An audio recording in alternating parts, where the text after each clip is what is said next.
माध्यमिक शिक्षा board Rajasthan Ajmer model प्रश्न पत्र परीक्षा 2023 कक्षा 10 विषय गणित।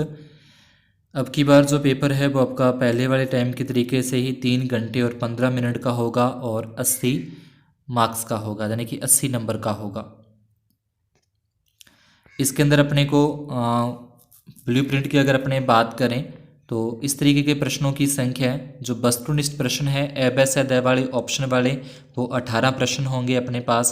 अति लघुत्रात्मक है जिसमें खालिस्तान वगैरह आ जाते हैं और भी अति लघुत्रात्मक 12 प्रश्न होंगे।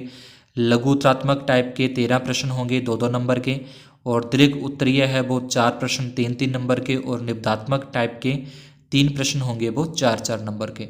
तो इस तरीके से कुल अगर प्रश्नों की वैसे संख्या देखी जाए तो 50 हैं, लेकिन टोटल प्रश्न उसमें जो अपने दे रखे हैं वो 21 दे रखे हैं। और उसी के अंदर आगे पॉइंट्स के बारे में उसको भी अगर काउंट करें टोटल 50 प्रश्न बनते हैं। अब अपने प्रश्नावलियों की देखें तो जो पहली प्रश्नावली है वास्तविक संख्या वो अपनी 4 नंबर की है।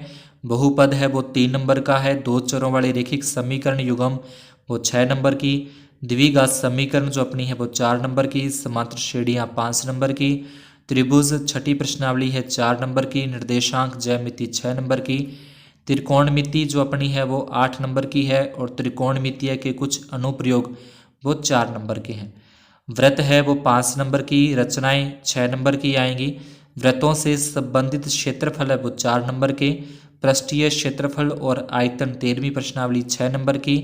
और संख्या की जो बारंबारता है अपनी वो 11 नंबर की प्रश्नावली, और प्रायिकता है वो 4 नंबर की। इस तरीके से टोटल अपने 80 नंबर के बनते हैं। ये था अपना ब्लूप्रिंट के बारे में दे रखा है यहाँ पे किस किस तरीके के प्रश्न आएंगे पेपर के अंदर, ये पूरा का पूरा अपने को दे रखा है। इसके बाद जो मॉडल प्रश्न पत्र है वो परीक्षा 2023 का, ये इस तरीके से ये परीक्षा है। इसको अपने अलग से एक कॉपी पे हल करते हैं। ये पूरा का पूरा पेपर है। खंड ए के अंदर अपने को वस्तुनिष्ठ टाइप के दे रखे हैं। ये पूरा का पूरा अपना ए नंबर के अंदर आ जाएगा। वस्तुनिष्ठ प्रश्न है अपने 12। उसके बाद दूसरे प्रश्न में कुछ खाली स्थान दे रखे हैं। फिर तीसरे प्रश्न में ये जो अति लघुत्रात्मक टाइप के 12 प्रश्न अपने को दे रखे हैं, ठीक है, एक एक नंबर के। इस तरीके से फिर खंड ब, खंड स और खंड द के अंदर दे रखे हैं। आइए इनको सॉल्व करते हैं। हेलो नमस्कार प्यारे विद्यार्थियों, आप सभी का इस यूट्यूब चैनल पर स्वागत है। अपने कक्षा 10 माध्यमिक शिक्षा बोर्ड राजस्थान अजमेर के द्वारा जो परीक्षा 2023 वार्षिक परीक्षा 2023 के लिए मॉडल प्रश्न पत्र जारी किया गया है, नमूना प्रश्न पत्र जारी किया गया, उसको अपने हल करते हैं, सॉल्व करते हैं। पहले अपना खंड ए है। खंड ए के अंदर जितने भी प्रश्न हैं वो सारे के सारे एक एक नंबर के होंगे। पहले प्रश्न में अपने को बोला है कि 12 और 15 का लसैपय और मैसैपय ज्ञात करना है। तो इसके लिए हमें पहले 12 के अभाज्य गुणनखंड करने हैं, उसके बाद 15 के अभाज्य गुणनखंड करने हैं। लसैपय के अंदर जो इनके अभाज्य गुणनखंड किए हैं इनमें से अधिकतम जो घात आती है, जो ज़्यादा बार आते हैं उनको अपने लिखना है। जैसे कि यहाँ पे 2 बार आ रहा है तो उसको लिख दिया। इसके बाद 3 एक बार आ रहा है तो इसमें लिखा। फिर उसके बाद 5 आ रहा है, 3 इसमें भी एक बार है, इसमें भी एक बार, तो अपने को एक बार ही लिखना है। इनका बाद में गुणा कर देना है। 2 को 2 से गुणा करके 4, 4 3 12, 5 60 हो जाएंगे। लसैपय 60 आ जाएगा। और मैसैपय जो कॉमन होता है दोनों के अंदर, जो ये अभाज्य गुणनखंड किए हैं इनमें जो कॉमन है वो अपना मैसैपय होगा, यानी कि 3 आ जाएगा। तो सही ऑप्शन जो दे रखा है अपना, तो वो सही ऑप्शन के अनुसार अपना ए नंबर होगा 60 और 3। दूसरे प्रश्न में बहुपद में शून्यकों की संख्या पूछी है। तो ये इसमें अधिकतम घात जो है वो 2 लगी है, यानी कि द्विघात बहुपद है, और द्विघात बहुपद के शून्यकों की संख्या 2 होती है। ब नंबर ऑप्शन आ जाएगा। तीसरे पॉइंट के अंदर, तीसरे प्रश्न के अंदर पहले का तीसरा कि मूल बिंदु के निर्देशांक, तो मूल बिंदु के निर्देशांक दैट नंबर ऑप्शन 0 0 होते हैं। चौथे पॉइंट में पूछा है यदि ये अपने देखिए समीकरण 2x प्लस वाई बराबर 6 रैखिक समीकरण है को संतुष्ट करने वाला, तो इसको संतुष्ट अपने को 4 ऑप्शन दे रखे हैं। उन 4 ऑप्शनों में से कौन सा एक्स वाई के मान रखे जाएं ताकि बराबर 6 है वो आ जाए।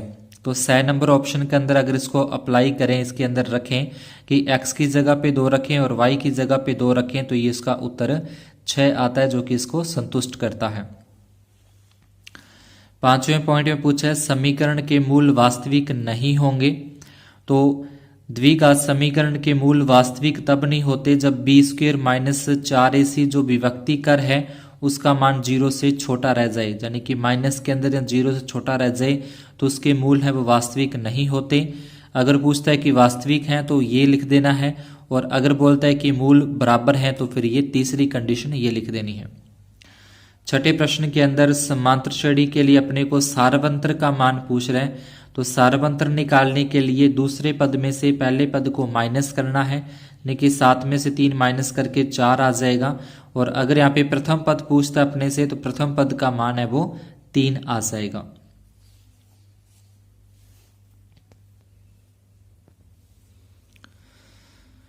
सातवें प्रश्न में 2 साइन 45 डिग्री कोस 45 डिग्री का अपने को मान बताना है। तो 2 का ये 2 रख दिया, साइन 45 का मान 1/√2 होता है, कोस 45 का मान भी 1/√2 होता है।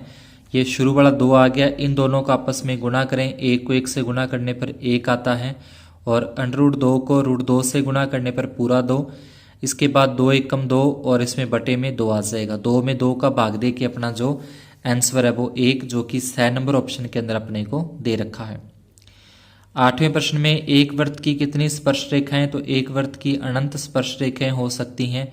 अगर बोलता है कि बाह्य बिंदु से, तो बाह्य बिंदु से 2 स्पर्श रेखाएं हो सकती हैं। अगर बोलता है कि समांतर स्पर्श रेखाएं तो 4 आ जाएंगी समांतर स्पर्श रेखाएं। और बोलता है कि किसी वृत्त की किसी सतह पर स्थित बिंदु पर, वृत्त की सतह पर स्थित किसी बिंदु पर, तो 1 आ जाएगी स्पर्श रेखा। उसके बाद 9वें प्रश्न में अपने को वृत्त का क्षेत्रफल है जो कि πr² होता है, 6 नंबर ऑप्शन आ जाएगा इसके अंदर अपना। 10वें प्रश्न के अंदर बेलन की ऊंचाई अपने को दे रखी है प्रश्न के अंदर 11 सेंटीमीटर, वक्र पृष्ठीय क्षेत्रफल दे रखा है 968 वर्ग सेंटीमीटर। यहाँ से इसकी अपने को त्रिज्या ज्ञात करनी है। तो ये वक्र पृष्ठीय क्षेत्रफल ज्ञात करने का सूत्र है 2πRh रख देंगे, 2 रखा, पाई का मान अपने पास 22/7 है, r का मान त्रिज्या ज्ञात करनी है और h ऊंचाई 11 बराबर 968। r का मान ज्ञात करना है, इसलिए जो r के ये गुणा में है 2 और 22 वो इसके बटे में चले जाएंगे, और ये जो 7 बटे में थे भाग में थे वो इसके गुणा में चले जाएंगे। 2, 22 और 11 इन तीनों का आपस में गुणा करते हैं 484 आता है। अब 968 में 484 का अपने भाग दें तो 2 तक जाएगा और गुणा में 7 है, 7 से गुणा करने पर जो बेलन की त्रिज्या है वो 14 सेंटीमीटर आ जाएगी, जो कि अपने को द नंबर ऑप्शन के अंदर दे रखी है। 11वां प्रश्न है, इसमें यहाँ पे बंटन दे रखा है, बंटन आंकड़े दे रखे हैं, इसका माध्य ज्ञात करना है। तो माध्य ज्ञात करने के लिए सभी जो आंकड़े हैं उनका योग और बटे में उनकी संख्या, तो इन सभी का अगर अपने योग करें, योग करने पर 30 आता है, जोड़ करने पर 30 आए, और बटे में ये 5 संख्या है, 30 में 5 का भाग दे के इसका जो उत्तर है वो 6 आ जाएगा, जो कि अपने को 6 नंबर ऑप्शन के अंदर दे रखा है। इसके बाद 12वें प्रश्न में पासे को फेंकने पर सम संख्या को प्राप्त करने की प्रायिकता, तो सम संख्या जो होती है 2, 4 और 6 यानी कि 3 आती हैं पासे पर, और प्रायिकता होती है संभव परिणाम बटे में कुल परिणाम। संभव परिणाम 3 है और कुल परिणाम 6, तो 3 के पाड़े से 6 कट जाएगा 1/2, जो कि 1 नंबर ए नंबर उत्तर है वो अपना सही होगा। यहाँ से विषम संख्या पूछता है तो भी ये 1/2 ही आना है। अगर अपने से अभाज्य संख्या पूछता है, अभाज्य संख्या 2, 3 और 5, तो वो भी 1/3 आना है। अगर अपने से भाज्य संख्या पूछता है तो भाज्य संख्या होती है अपनी 4 और 6, जिसका कि आ जाएगा 2/6 यानी कि 1/3 आ जाएगा। दूसरे प्रश्न के अंदर अपने को रिक्त स्थान दे रखे हैं, उन रिक्त स्थानों की अपने को पूर्ति करनी है। पहला ये पूछा है 3 + 2 √5 एक परिमेय संख्या या अपरिमेय, तो ये एक अपरिमेय संख्या क्योंकि इसमें साथ में √5 लगा हुआ है। सभी जो वृत्त होते हैं वो समरूप होते हैं, ठीक है, सभी वृत्त क्या होते हैं, समरूप होते हैं। तीसरे प्रश्न में tan 30 और tan 60 का अपने को मान बताना है, तो tan 30 1/√2 होता है, √3, और tan 60 का मान √3 होता है। तो ये √3 से √3 कट जाएगा, तो इसका आंसर आ जाएगा 1।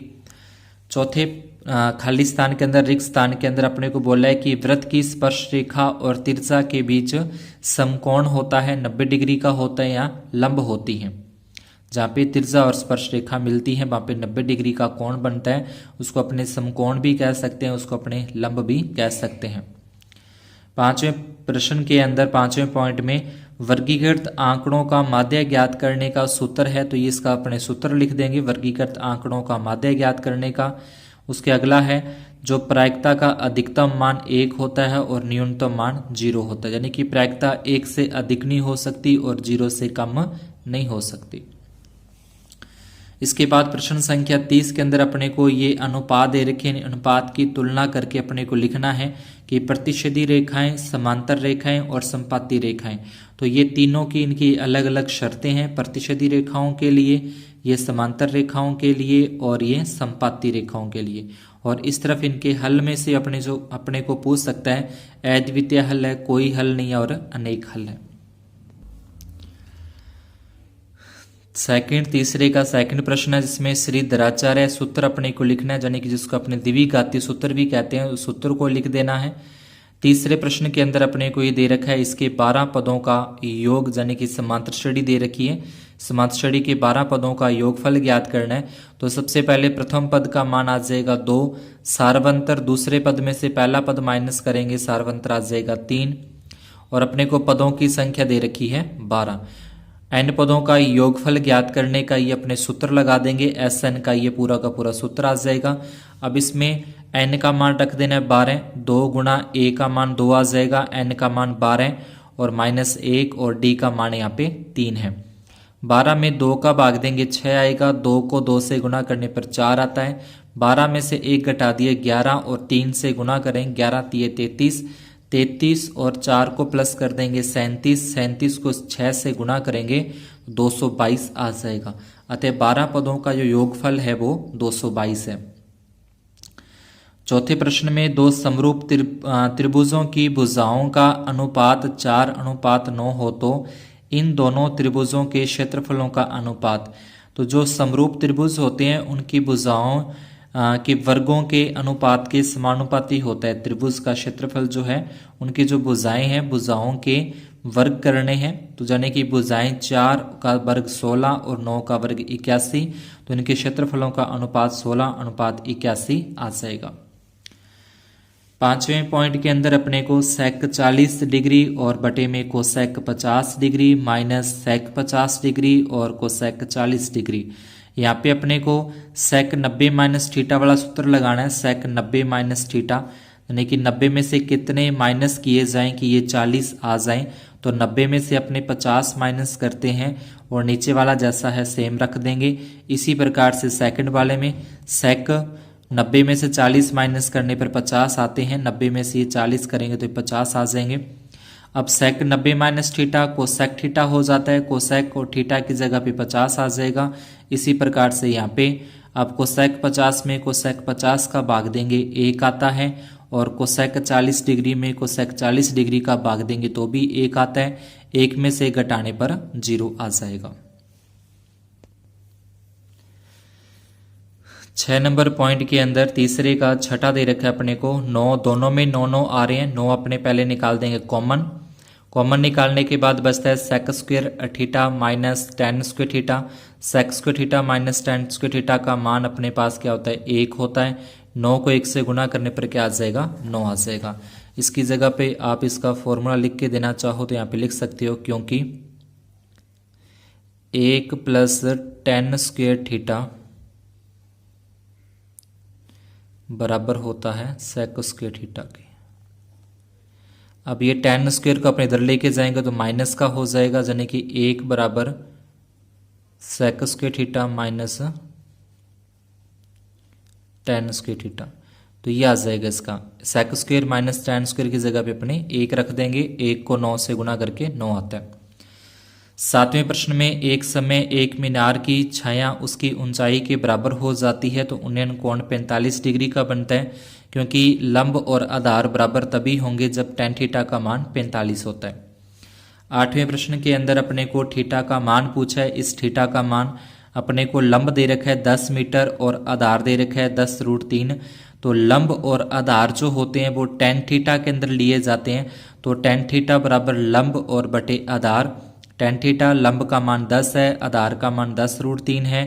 ये 10 से 10 भाग देंगे तो 1 आ जाएगा, 1 बटे में √3। अब 1 बटे √3 है वो tan के अंदर 30 डिग्री का मान होता है, और tan से tan अपने देखें तुलना करने पर यहाँ से थीटा का मान कितना आ जाएगा, 30 डिग्री आ जाएगा। 9वें प्रश्न के अंदर अपने को इस AOB का मान पूछा है कि ये AOB कितने डिग्री का कोण बनेगा। तो अपने को पता है कि जब स्पर्श रेखा और तिरछा मिलती है, स्पर्श रेखा तिरछा पर लंब होती है, मतलब 90 डिग्री का कोण यहाँ पे होगा, 90 डिग्री का यहाँ पे होगा।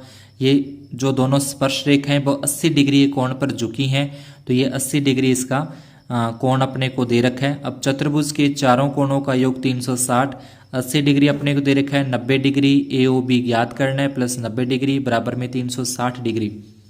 इन तीनों को अपने जोड़ें, 260 प्लस AOB बराबर 360 डिग्री। ये प्लस का 260 इधर लेके जाए, माइनस का 260 हो जाएगा। इसमें से ये माइनस करने पर 100 डिग्री का अपना आंसर आता है, यानी कि ये वाला जो कोण है वो 100 डिग्री का आ जाएगा। 10वें पॉइंट के अंदर अपने को एक रचना वाला करना है। रचना का दे रखी है रेखाखंड, उस रेखाखंड को अनुपात के अंदर बांटना है। 11वां प्रश्न है वृत्त की त्रिज्या अपने को दे रखी है 6 सेंटीमीटर, कोण थीटा का मान दे रखा है 60 डिग्री। अपने को वृत्त के त्रिज्यखंड का क्षेत्रफल ज्ञात करना है। तो ये त्रिज्यखंड का क्षेत्रफल ज्ञात करने का अपने पहले सूत्र लगा देंगे। इसमें पाई का मान 22/7 आता है, और आर त्रिज्या का मान 6 × 6 और थीटा का मान 60/360। ये 0 से 0 कट देंगे, 6 के पाड़े से 6 36 कट जाएगा, यानी कि 6 कम 6 और 6 कम 36 होते हैं। इसके बाद ये 6 से अपना ये 6 भी कट जाएगा, और 22/7 गुणा में ये 6, 22 को 7 से गुणा करने पर 132 आता है बटे में 7 वर्ग सेंटीमीटर, जो कि वृत्त के त्रिज्यखंड का क्षेत्रफल है। 12वें पॉइंट के अंदर अपने को कुछ प्रायिकता के बारे में पूछे हैं, जिसमें नीली गेंद दे रखी है 3, सफ़ेद गेंद 2, लाल गेंद 4 और कुल गेंदें 9 हो जाएंगी। नीली गेंद आने की प्रायिकता ये सूत्र लगा देंगे, संभव परिणाम, या इसकी जगह पे आप अनुकूल परिणाम भी लिख सकते हैं, अनुकूल परिणाम बटे कुल परिणाम आ जाएगा। तो संभव परिणाम यानी कि नीली गेंद के बारे में पूछा है, तो नीली गेंद 3 और कुल परिणाम है 9। 3 के पाड़े से इसको कट करें, 3 एकम 3 और 3 तिया 9, अपना आंसर आ जाएगा। इसके बाद खंड ब नंबर अपना स्टार्ट होता है, जिसमें प्रत्येक प्रश्न 2 नंबर का होगा। प्रश्न संख्या 4 के अंदर अपने को 96 और 404 का HCF ज्ञात करना है। तो पहले इस तरीके से 96 और 404 के अपने अभाज्य गुणनखंड करके यहाँ पे लिख देंगे, इनके अभाज्य गुणनखंड आ जाएंगे। अब मैथ है या HCF के अंदर जो इनमें कॉमन आता है वो ही अपने को लेना है, यानी कि 2 आ जाएगा, एक तो एक ये 2 आ जाएगा, 2 को 2 से गुणा करेंगे 4 अपना आंसर आ जाएगा, यानी कि HCF इसका 4 होगा। 5वें प्रश्न में द्विघात बहुपद ज्ञात करना है, जिसके शून्यक 4 और 1 अपने को दे रखे हैं। तो पहला होता है इसमें शून्यकों का योगफल आ जाएगा, शून्यकों का योगफल बराबर 4, शून्यकों का योगफल होता है अल्फा प्लस बीटा बराबर -b/a, जो कि अपने 4/1 है, ये अपने को दे रखा है। शून्यकों का गुणनफल होता है अल्फा गुणा बीटा बराबर c/a, ये अपने को दे रखा है 1/1, इसको लिख देंगे। समीकरण 1 और 2, इन दोनों समीकरणों की अगर अपने तुलना करते हैं तो तुलना करने पर यहाँ पे a का मान 1 हो जाएगा, b का मान -4 और c का मान भी 1। ये मान आपने ले लिए ABC के। द्विघात बहुपद के मानक रूप के अंदर ये इसका मानक रूप है। ABC के अगर अपने मान रख दें ए का मान 1, बी का मान -4 और सी का मान 1। तो ये अपना क्या आ जाएगा, द्विघात बहुपद आ जाएगा। छठे प्रश्न के अंदर द्विघात समीकरण के अपने को मूल ज्ञात करने हैं, इसके अपने को रूट्स ज्ञात करने हैं। तो द्विघात जो समीकरण दे रखी है उस द्विघात समीकरण के पहले अपने को गुणनखंड विधि से इसको हल कर लेते हैं, यानी कि जोड़ने या घटाने पर तो अपने पास -1 आना चाहिए और उन दोनों का गुणा करने पर 12 आ जाना चाहिए। ऐसे दो गुणनखंड अपने को लेने हैं जिनको जोड़ने घटाने पर 1 और गुणा करने पर 12 आए। तो इस पे अपने 4 और 3 लेते हैं, यानी कि -4 और +3। तो गुणा अगर अपने करते हैं 4 और 3 का 12 होता है, 4 में से 3 घटाते हैं -1। अब इन दोनों में से कॉमन लेना है और इन दोनों में से कॉमन। तो इस दोनों के अंदर इन दोनों में एक तो 2 कॉमन आ रहा है, एक दोनों में x कॉमन आ रहा है। 2 और x कॉमन निकालने के बाद 6 में 2 का भाग देंगे 3, x² में से x कॉमन निकाल दिया, x बचा माइनस का, 4 में 2 का भाग देंगे 2 आ जाएगा, x बाहर कॉमन। इसमें दोनों में कुछ भी कॉमन नहीं है तो अपने 1 लिख देंगे और ये सेम जैसा है वैसे ही आ जाएगा। 3x - 2 और 3x - 2 वापिस फिर कॉमन लेंगे तो 3x - 2 तो अपने लिख देंगे इस तरीके से, और 2x + 1 बाद में दूसरे कोष्टक में लिख देना। अब एक बार इसके बराबर में 0 रखना है और एक बार इसके बराबर में 0 रखेंगे। तो 3x - 2 बराबर 0 है तो x बराबर ये माइनस का 2 इधर लेके जाएंगे प्लस का, और 3 उसके बटे में आ जाएगा, यानी कि 2/3। दूसरा 2x + 1 है, प्लस का 1 उधर लेके जाएंगे तो माइनस का 1 हो जाएगा और 2 बटे में आ जाएगा।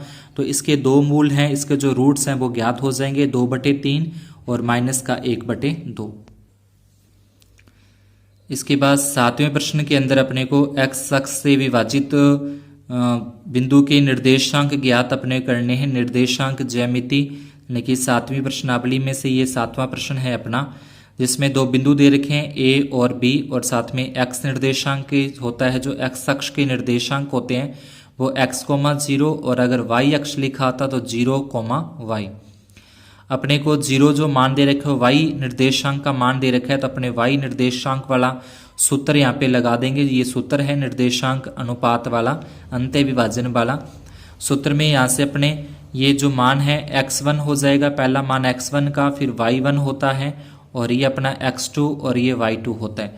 तो यहाँ से अपने को मान रखने हैं, y का मान 0, m1 और m2 के मान ज्ञात करने हैं, y2 का मान 5 और y1 का मान -5 है। अब बटे में जो संख्या m1 + m2 है इसे इस तरफ लेके जाएंगे तो ये गुना में हो जाएगी 0 के। 5 को m1 से गुना करें 5m1, 5 को m2 से गुना करें -5m2। 0 से गुना करने पर 0 ही आता है। ये प्लस का 5m1 इधर लेके जाएंगे, माइनस का 5m1 हो जाएगा। अब अपने को m1 और m2 निकालना है। m1 का m1 यहाँ पे आ जाएगा, ये गुना में है, m2 इस तरफ वाला ये यहाँ पे आएगा तो बटे में लिख देंगे, भाग में लिख देंगे। -5 का -5 और ये भी -5 इसके बटे में आ जाएगा। 5 में 5 का भाग देंगे, 1 आ जाएगा, 5 एकम 5 होता है और यहाँ से अनुपात जो है अपना 1:1 ज्ञात हो जाएगा। नेक्स्ट है अपना 8वां प्रश्न। 8वें प्रश्न के अंदर अपने को एक मीनार दे रखी है। मीनार की जो दूरी है वो भूमि के एक बिंदु से 30 मीटर है और इसका उन्नयन कोण है वो 30 डिग्री का प्रश्न में दे रखा है। तो अपने को इस मीनार की ऊंचाई ज्ञात करनी है, यानी कि लंब अपने को ज्ञात करना है और आधार अपने को दे रखा है। तो लंब और आधार tan थीटा के अंदर लिए जाते हैं, इसलिए tan थीटा बराबर AB/BC। tan थीटा का मान डिग्री अपने को दे रखा है 30 डिग्री, जो कि थीटा का मतलब कोण होता है, कोण 30 डिग्री का। ऊंचाई जो मीनार की उसको h माना है और बटे में BC आ जाएगा अपना आधार 30। इसके बाद tan 30 है तो इसको अपन लिखेंगे 1/√3 होता है tan 30 का मान, और यहाँ पे जो ऊंचाई है मीनार की h और बटे में आधार 30 आ जाएगा। तिरछा गुणा करके यहाँ से h बराबर 30/√3। अब 30 को अपने लिख सकते हैं 10 × 3 और 3 को लिख सकते हैं √3 × √3। 1√3 से 1√3 कट जाएगा तो यहाँ से अपना उत्तर आ जाएगा 10 √ के अंदर 3। अगर अपने √3 का मान रखें और √3 का मान होता है 1.732, इसको 10 के साथ गुणा किया जाए तो 17.32 मीटर है वो उस मीनार की ऊंचाई होगी। इसके बाद अगला अपना 9वां और 10वां प्रश्न है, वो कुछ रचना वाले सवाल हैं। 3 सवाल हैं रचना वाले, वो अपने बाद में देखेंगे 9वां और 10वां। 11वां प्रश्न के अंदर बोला है अपने को छठी प्रश्नावली में से कि दो समरूप त्रिभुजों के क्षेत्रफल बराबर हों तो सिद्ध कीजिए कि वे सर्वांग सम हैं। तो अपने को दिया हुआ है दो समरूप त्रिभुज, तो यहाँ पे अपने दो त्रिभुज ले लिए। ये दे रखा है कि दोनों का क्षेत्रफल क्या है, दोनों का क्षेत्रफल बराबर है, ये अपने को सिद्ध करना है। उपपत्ति के अंदर अपने लिखेंगे कि समरूप त्रिभुजों के क्षेत्रफलों का अनुपात उनकी संगत भुजाओं के वर्गों के अनुपात के बराबर होता है। ये अपनी प्रमेय है छठी प्रश्नावली में। ठीक है, दो समरूप त्रिभुजों का क्षेत्रफल उनकी संगत भुजाओं के वर्गों के अनुपात के बराबर होता है। तो इन दोनों का क्षेत्रफल तो बराबर है, लेकिन जितना इसका क्षेत्रफल है उतना ही इसका है, तो इसको अपने एक लिख सकते हैं। बराबर में ये जो दे रखा है भुजाओं का अनुपात, अब यहाँ से अगर इसको तिरछा गुना करें तो ये हो जाएगा इसके बटे में 1 लगा के BC² बराबर EF²। दोनों की स्क्वायर को हटा दें तो यह आ जाएगा BC बराबर EF, समीकरण अपनी 1 आ जाएगी।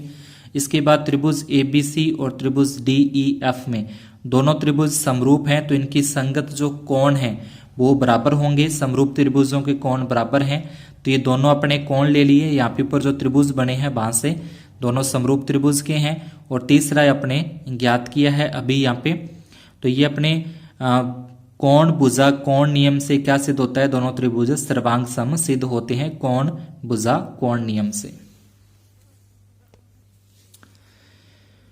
प्रश्न संख्या 12 के अंदर अपने को एक घड़ी के मिनट की सुई की लंबाई दे रखी है 14 सेंटीमीटर और 5 मिनट के अंदर जो रचित क्षेत्रफल है वो अपने को ज्ञात करना है। तो घड़ी के मिनट की सुई द्वारा 1 मिनट में 6 डिग्री का कोण बनाया जाता है। घड़ी की जो मिनट की सुई है 1 मिनट में 6 डिग्री का कोण बनाती है, तो 5 मिनट में 30 डिग्री का कोण, थीटा का मान 30 हो जाएगा। त्रिज्या अपने पास 14 हो जाएंगी। ये 5 मिनट के अंदर जो ये वाला क्षेत्रफल है ये अपने को ज्ञात करना है, यानी कि त्रिज्यखंड हो जाएगा। तो त्रिज्यखंड का क्षेत्रफल का सूत्र अपने यहाँ पे लगा देंगे, πr² थीटा बटे 360। पाई का मान रखा 22/7, त्रिज्या अपने को 14 दे रखी है। घड़ी के सुई की लंबाई 14 × 14 और थीटा का मान 30 डिग्री बटे में 360। ये 3 से काटें, 3 एकम 3 और 12 तिये 36 होते हैं। उसके बाद अपने पास ये 7 के पाड़े से 14 कट जाएगा, 7 एकम 7 और 7 दूने 14 आ जाएगा, यानी कि 22 × 2 × 14 और 1/12। इसके बाद ये 2 के पाड़े से काटें, 2 एकम 2 और ये 6 दूने 12 अपने कट जाएगा, यानी कि 22 × 14/6। इसको अपने सॉल्व करें, गुणा करके भाग दें तो 154/3 वर्ग सेंटीमीटर है वो 5 मिनट के अंदर सुई द्वारा रचित क्षेत्रफल आ जाएगा। 13वें प्रश्न के अंदर अपने को बोला है कि एक गोले की त्रिज्या दे रखी है 4.2 सेंटीमीटर। उस गोले को पिघलाकर एक बेलन बनाया जाता है और उस बेलन की अपने को ऊंचाई ज्ञात करनी है और बेलन की त्रिज्या दे रखी है 6 सेंटीमीटर। तो जब एक आकृति को पिघलाकर दूसरी आकृति का रूप दिया जाता है तो उसके आयतन के सूत्र लगते हैं और दोनों सूत्रों को बराबर में लिया जाता है, यानी कि गोले का आयतन और बराबर बेलन का आयतन। ये गोले के आयतन का सूत्र और बराबर में बेलन के आयतन का, ये दोनों के पाई से पाई आपस में कैंसिल हो जाते हैं। 4/3 आर का मान गोले की त्रिज्या 4.2 4.2 4.2 और बराबर में ये बेलन की त्रिज्या और एच ज्ञात करना है। अब ये जो 6 × 6 गुना में है एच के, इस एच का मान तो ज्ञात करना है, इसलिए इसके बटे में चले जाएंगे यहाँ पे और साथ ही यहाँ पे 3 के पाड़े से कर देंगे, 3 एकम 3 और 14 तिये 42, यानी कि 1.4। 4 ऊपर वाला आ गया और ये जो गुना वाले थे ये 6 × 6 वो इसके बटे में आ गए। अब ये 6 के पाड़े से काट देंगे, 6 एकम 6 और 6 सत्ते 42 होते हैं और ये भी 6 एकम 6 और 6 सत्ते 42 होते हैं। अब इन तीनों का 4 को 14 से गुना करना है, फिर 0.7 फिर 0.7 से गुना करके इस एच है जो बेलन की ऊंचाई है वो अपने ज्ञात हो जाएगी। इसको अपने सॉल्व कर देंगे तो बेलन की ऊंचाई आ जाएगी 2.744 सेंटीमीटर। 14वें प्रश्न में बोला कि एक गनाब की बीमाएं दे रखी हैं, उस गनाब को बनाने के लिए कितने चांदी के सिक्के काम में लेने पड़ेंगे, कितने चांदी के सिक्कों से ये गनाब है वो बन जाएगा। तो गनाब की लंबाई दे रखी है, चौड़ाई दे रखी है और ये ऊंचाई, और जो सिक्का है सिक्के का अपने को व्यास दे रखा है 1.75 सेंटीमीटर। व्यास से पहले अपने 2 बटे में लगा के 2 का भाग दे के त्रिज्या ज्ञात करेंगे। यहाँ से इस पॉइंट को खत्म करेंगे तो बटे में 2 जीरो में आ जाएंगी।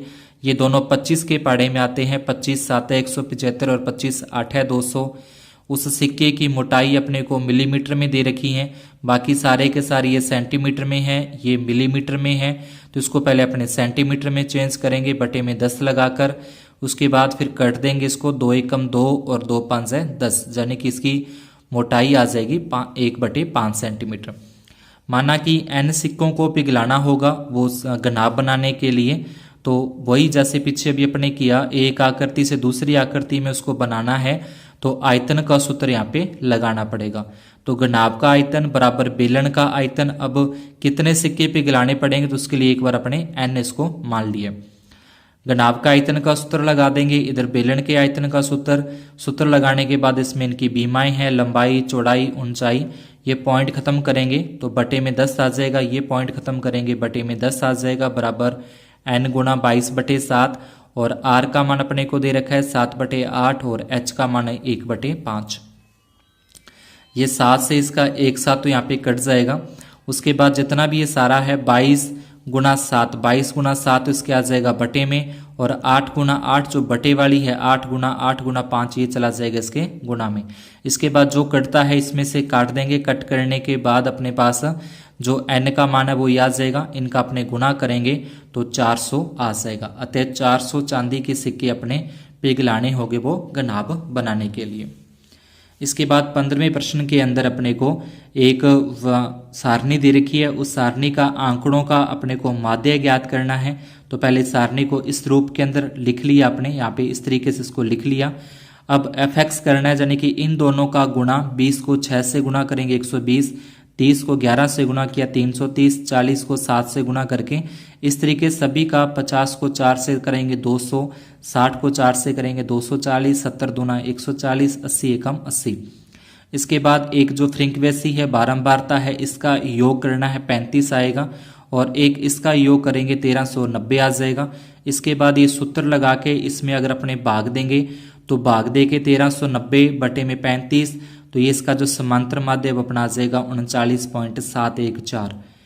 प्रश्न संख्या 16 के अंदर अपने को ए के मैच जीतने की प्रायिकता दे रखी है और बी के मैच जीतने की प्रायिकता अपने को ज्ञात करनी है। अब बी तभी मैच जीतेगा जब ए मैच हारेगा, यानी कि इसके जीतने की प्रायिकता दे रखी है तो इसको अपने 1 में से माइनस कर देंगे। 1.00 में से 0.38 को माइनस करेंगे तो ये अपना आ जाएगा 0.62। ये क्या है, ये बी के मैच जीतने की प्रायिकता, या यूं कह सकते हैं कि ए के मैच हारने की प्रायिकता। तो दोनों में से किसी भी तरीके से पूछ सकता है, बी के मैच जीतने की या फिर ए के मैच हारने की। तो इस तरीके के सवाल पॉइंट वाले आए या भिन्न वाले आए, इनको 1 में से अपने माइनस कर देना है।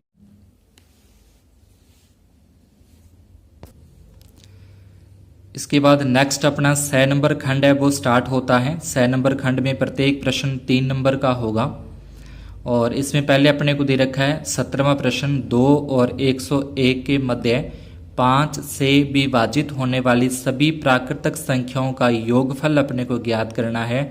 तो 2 और 101 के मध्य 5 से विभाजित होने वाली, तो पहली संख्या जिसमें 5 का भाग जाता है 5, फिर उसके बाद 10 में जाएगा, उसके बाद 15 में जाएगा, और ऐसे करते करते 100 में अंदर भी 5 का भाग जाता है। तो ये एक अपनी एपी आ जाएगी, ये अपनी एक समांतर श्रेणी आ जाएगी। तो यहाँ से अपने प्रथम पद का मान आ जाएगा 5, सारवंतर, तो 10 में से 5 माइनस करेंगे, यानी कि दूसरे पद में से पहला पद माइनस करके सारवंतर आ जाएगा। अंतिम पद अपना 100 आ जाएगा। तो पहले अपने अंतिम पद ए एन वाला सूत्र लगाते हैं। यहाँ पे ए एन वाले सूत्र से a प्लस n माइनस 1 और d बराबर में 100 अपने को दे रखा है। a का मान, प्रथम पद का मान 5, n का मान ज्ञात करना है, और गुना में d का मान भी 5, और बराबर में 100 अंतिम पद है। 5 का 5, इस 5 का गुना n के साथ करेंगे और इस 5 का गुना 1 के साथ भी करेंगे, तो 5n और 5 आ जाएगा, बराबर में 100 है।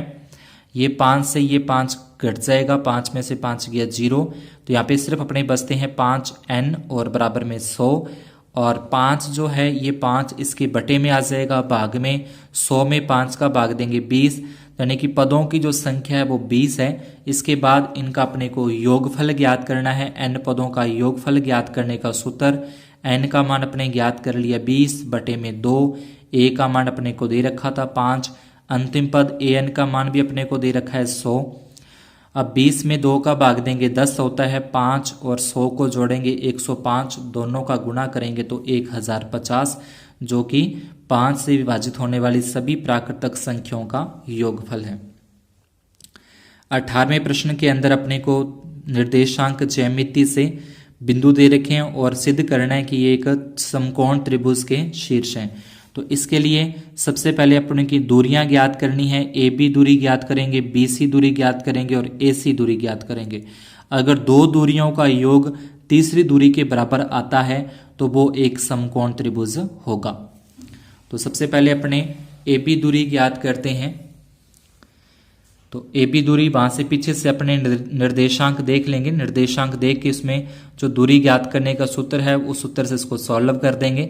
x2 minus x1 y2 minus y1 के मान यहाँ से अपने रखते हुए इसको हल करेंगे। माइनस के 4 और 3, इनका -4 का वर्ग करने पर प्लस का 16, 3 का वर्ग 9 होता है, 25 हो जाएगा, प्लस करने पर 25 का वर्गमूल 5। इसी प्रकार से बी सी दूरी ज्ञात कर लेंगे। ठीक है, पीछे जो निर्देशांक अपने को दे रखे हैं उन बिंदुओं को देखते हुए बी और सी बिंदु से अपने को इसके मान रखने हैं। मान रख के इसको सॉल्व करेंगे, √50 आ जाएगा। इसी प्रकार से सी ए को ज्ञात करेंगे, सी ए दूरी के अंदर, तो इसका भी 5 आ जाएगा। अब पाइथागोरस प्रमेय के अंदर अगर इसको रख के देखें √50 की स्क्वायर और 5 और 5, तो ये क्या होता है कि दो भुजाओं का योग तीसरी भुजा के बराबर आ रहा है। तो दिए गए बिंदु समकोण त्रिभुज के शीर्ष हैं, जो कि सिद्ध होता है। 19वें प्रश्न के अंदर अपने को कल्पित माध्य विधि द्वारा माध्य ज्ञात करना है। कल्पित माध्य विधि से माध्य ज्ञात करते हैं। ये अपने को प्रश्न के अंदर बारंबारता दे रखी है। ठीक है, वर्गीकृत आंकड़े और इसकी बारंबारता हो जाएगी। यहाँ से पहले अपने x का मान निकालते हैं। x का मान इन दोनों को प्लस करना है। 11 और 13 24, 24 में 2 का भाग देंगे 12, 13 और 15 को जोड़ेंगे 28 में 2 का भाग देंगे 14, 15 और 17 जोड़ेंगे 32, 32 में 2 का भाग देंगे 16। इस तरीके से इनको जोड़ के और इसमें 2 का भाग देते हुए अपने पास जो x है वो अपने पास आ जाएगा। अब इसी x में से अपने को एक कल्पित माध्य मानना है। जैसे कि मैंने यहाँ पे कल्पित माध्य 18 को माना है, तो माना कि कल्पित माध्य 18 है। अब इन सभी में से अपने को 18 माइनस करने हैं, इसमें से भी 18 माइनस करने हैं, इसमें से भी जो कल्पित माध्य माना है वो 18 माइनस कर देंगे। सभी में से अपने क्या करने हैं, 18 को माइनस करना है। तो 12 में से 18 घटा देंगे माइनस के 6, 14 में से 18 घटाएंगे माइनस के 4, माइनस के 2, 0, उसके प्लस के 2, प्लस के 4 और प्लस के 6। इसके बाद ये जो बारंबारता f है, इस f का इस d के साथ गुणा करना है। यानी कि 7 को 6 से गुणा करेंगे 42, फिर उसके बाद 6 को इस 4 के साथ गुणा करेंगे 24, फिर इस 9 को 2 के साथ गुणा करेंगे 18। तो ये तीनों माइनस के थे, इसलिए माइनस के आगे। इसी प्रकार से नीचे 13 को 0 से गुणा करेंगे 13, 20 को 2 से गुणा करेंगे 40, 5 चौके 20, 6 चौके 24। अब माइनस वाले अपने अलग जोड़ने हैं, प्लस वाले अपने को अलग जोड़ने हैं। तो जब इन माइनस वालों को और प्लस वालों को जोड़ते हैं दोनों का उत्तर एक जैसा ही आता है, इसलिए दोनों को आपस में घटा देंगे तो क्या आ जाएगा, 0 आ जाएगा। इसका योग और इसका योग दोनों आपस में माइनस करने हैं तो 0। तो इसके बाद कल्पित माध्य से अपने सूत्र लगा दें। कल्पित माध्य से माध्य ये सूत्र आ जाएगा इसका कल्पित माध्य से ज्ञात करने का, a plus sigma F D और बटे में सिग्मा एफ। a का मान अपने कल्पित माध्य 18 माना है, सिग्मा एफ डी 0 और सिग्मा एफ जिसका योग आया वो 64 है। 0 में 64 का भाग देंगे तो 0 ही आता है, इसलिए अपना जो माध्य है वो 18 होगा। 20वें प्रश्न में सिद्ध कीजिए कि किसी वृत्त के किसी व्यास के सिरों पर खींची गई स्पर्श रेखाएं समांतर होती हैं। यानी कि अपने को सिद्ध करना है कि जो इसके सिरों पर खींची गई स्पर्श रेखाएं हैं वो समांतर होती हैं। तो इसके लिए अपने mn एक अपने भुजा ले ली, एक OP और एक इसका व्यास हो गया AB। ये इसके अपने कोण ले लिए कि स्पर्श रेखा और तिरजा जो होती है उस पे लंब बनता है। जहाँ पे स्पर्श रेखा और तिरजा आपस में मिलती हैं उस पे लंब होती हैं। तो ये 90 डिग्री का और ये भी 90 डिग्री का। तो यहाँ पे लिख लेंगे OA तिरजा MN स्पर्श रेखा पर लंब है।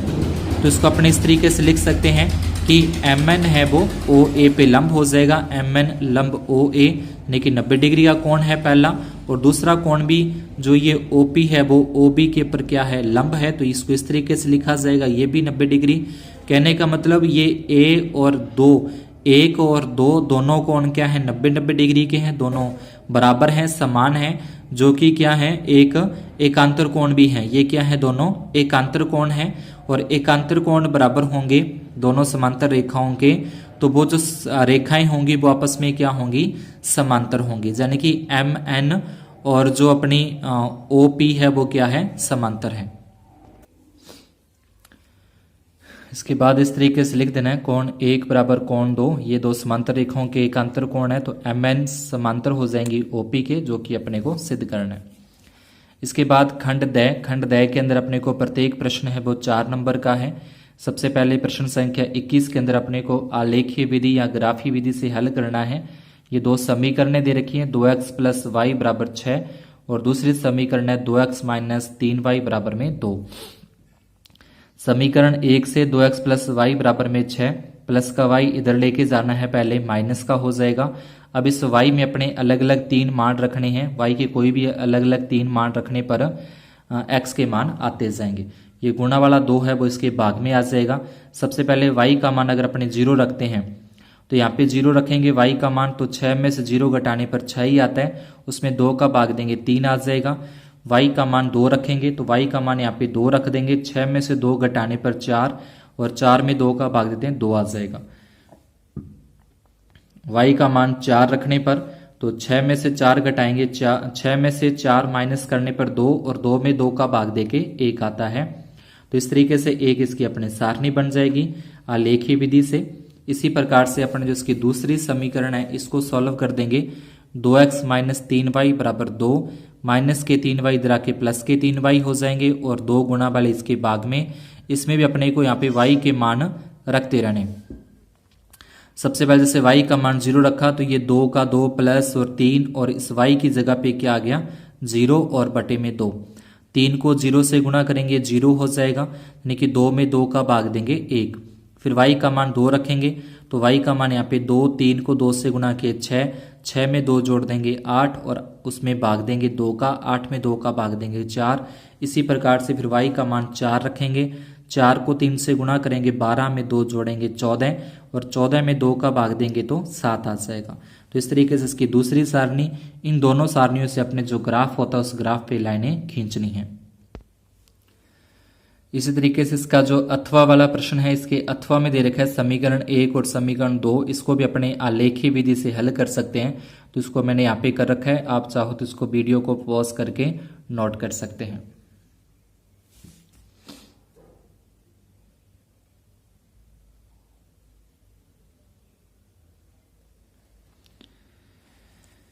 इसके बाद प्रश्न संख्या 22 के अंदर अपने त्रिकोणमितीय प्रश्नावली जो है 8वीं उसमें से है ये। इसको अपने दे रखा है त्रिकोणमितीय लेफ्ट हैंड साइड के अंदर, और ये अपने को सिद्ध करना है।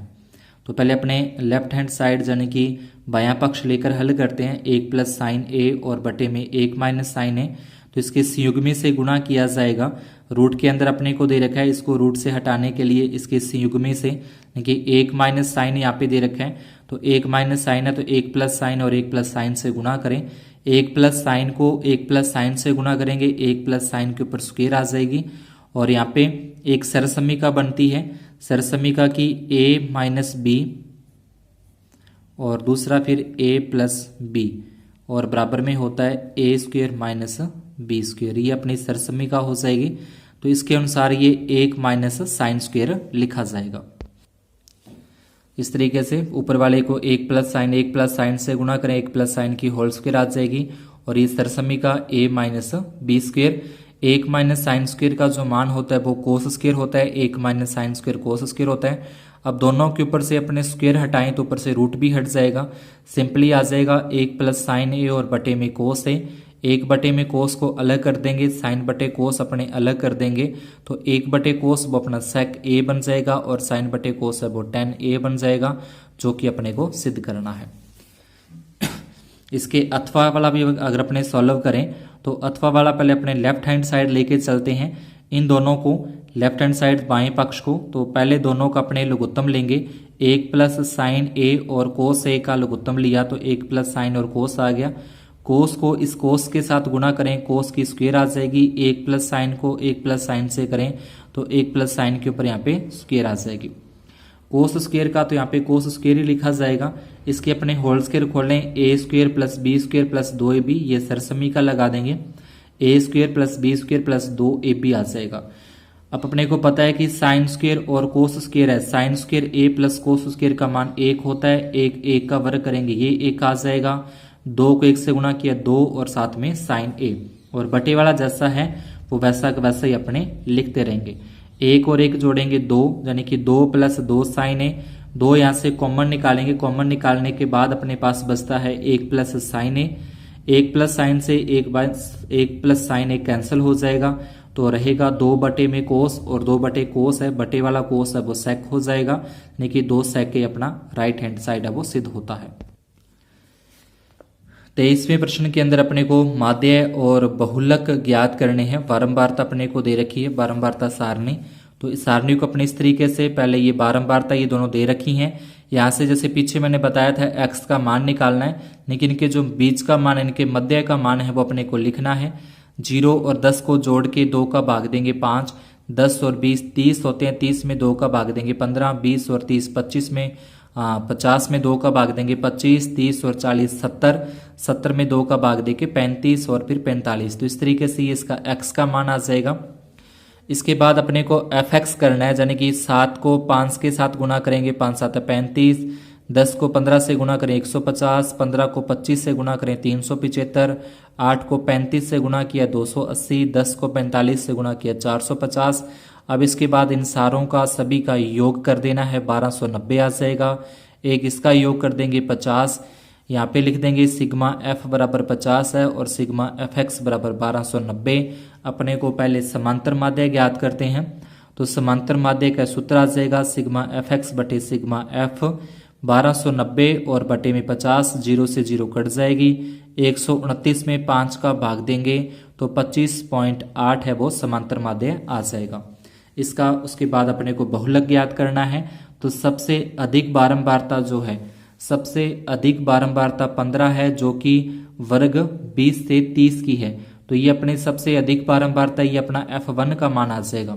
ये जो मान है f1 का, इससे ठीक ऊपर वाला f0, इससे ठीक f2, और ये अपना हो जाएगा l का मान। इसके बीच में 10 का अंतर है तो वो h का मान हो जाएगा। तो ये सारे के सारे मान अपने इस तरीके से लिख देंगे। l बराबर 20 है, h बराबर 10 है, f1 का मान, f0 का मान, f2 का मान, और ये बहुलक ज्ञात करने का सूत्र है।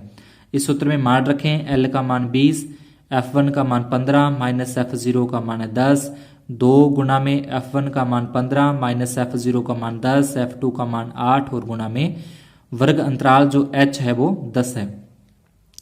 20 का 20 आ जाएगा, 15 में इस 10 घटाने पर 5 आता है, गुना में 10, 15 को 2 से गुणा करें 30, और 10 और 8 हो जाएंगे 18।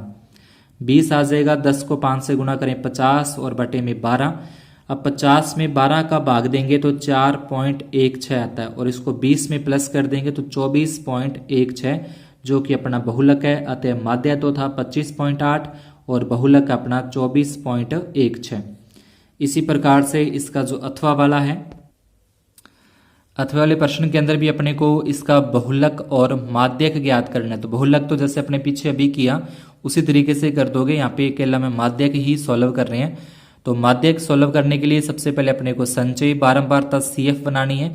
CF बनाने के लिए 6 का 6 आ जाएगा। इस 6 में 20 को जोड़ेंगे 26, फिर 26 में 44 को जोड़ देंगे 70, फिर 70 में आगे वाली संख्या 26 जोड़ेंगे 96, 96 में आगे 3 जोड़ देंगे 99, और उसमें फिर आगे 1 जोड़ देंगे 100, और एक इस सभी का योग करेंगे, सभी का जोड़ करेंगे तो इसका जोड़ भी 100 आ जाएगा। अपने को लिखना है n/2 बराबर 100/2, यानी कि 50 से ठीक अधिक संचयी बारंबारता। अपने को संचयी 50 से ठीक अधिक संचयी बारंबारता, ये संचयी बारंबारता 50 से ठीक अधिक 70, और 70 के संगत पद का मान 44, जो कि अपना f का मान है, और इसके आगे जाएंगे तो ये l का मान 40, और इसके बीच में जो अंतर है वो 5। ठीक है, 70 के संगत 44, उसके आगे l का मान, और इसके बीच में अंतर है वो h का मान। और CF जो 70 से ठीक ऊपर वाली संख्या, ये अपनी क्या होगी, CF होगी। तो तो ये सारे के सारे मान यहाँ पे लिख दिए। इसके बाद माध्यक ज्ञात करने का यहाँ पे लगा दिया है सूत्र। इसमें L का मान रखेंगे 40, N/2 का मान 50, CF का मान 26 बटे में F का मान है 44 गुना में H का मान 5। 40 का 40, 50 में से 26 को कट करेंगे, माइनस करेंगे 24 गुना में 5, ये वाला आ जाएगा, और बटे में 44।